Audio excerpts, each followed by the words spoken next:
Осогово во последното коло пред своите гледачи со рутинирана игра ја победи екипата на работникот Лозово со резултат од 4:2. При тоа тренерот Зоран Филипов им даде шанса на повеќе млади фудбалери кои максимално ја искористија. Со овие 3 бода жолтосините во пролетниот дел од првенството освоија вкупно 18, што е далеку подобро од оствареното во есенската полусезона, кога беа освоени само 11 бода. Завршивме еден успешен период. Освоивме овој дел од првенството 18 бода и вкупно со они 11, 29 бода.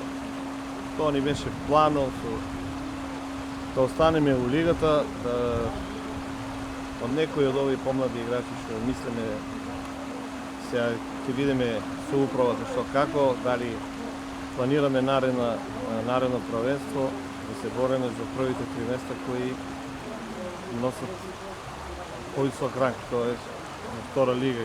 Јас сум у глобала задоволен од играчите за целото полусезона што одигравме, колку успеавме да сработиме со едни купе на нашиот стадион припреми, некои така направиме и со ова што го постигнаваме, мислам дека е добра база за наредната сезона, мислам одавно кога стартува новото првенство, со 3-4 или подобри засилувања, да вратиме некои од нашите играчи, дека особено ќе успее да обезбеди пласимо во втората лига. Рководството на клубот се задоволни од постигнатото, што може да биде добра основа за амбициозните планови за новото првенство, во кое ќе се брка место за влез во повисок ранг на надпреварување.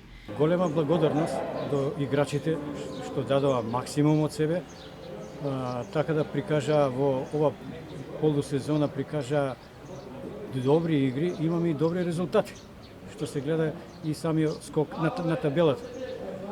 Што се однесува до понатамошниот тек, сега престои веќе распуст, ќе ги сумираме резултатите и планираме да направиме еден состанок, да видиме што и како понатаму. Дали ќе имаме нови засилувања, со кои играчи ќе располагаме, се надевам за да се спремиме добро во припремниот период, да можеме да го освоиме оно посекувано место кое ни обезбедува влегување во втората лига. Во последното коло Каменица Саса во Делчево ја победи Брегалница Голак и обезбеди опстанок, а Слогиле 1934 се сели во понизок ранг, односно општинска лига. Во Виница Слогиле 1934 го победи Направдок Здравие со 4:3. Во Делчево Брегалница Голак е поразена од Каменица Саса со 2:4. Во Штип Баби Беласица 6:5. Во Радовиш Плачковица минимално загуби од Академија Пандев со 0:1 и во Карбинци одигра 11 со Овчеполе и го освои првиот бод пролетва. Шампионската титула ја освои Академија Пандев со 62 бода, Осогово е 7 со 30 бода, 29 Слогиле 934 и Карбинци се двете последно пласирани екипи кои спаѓаат од третата фудбалска лига Исток.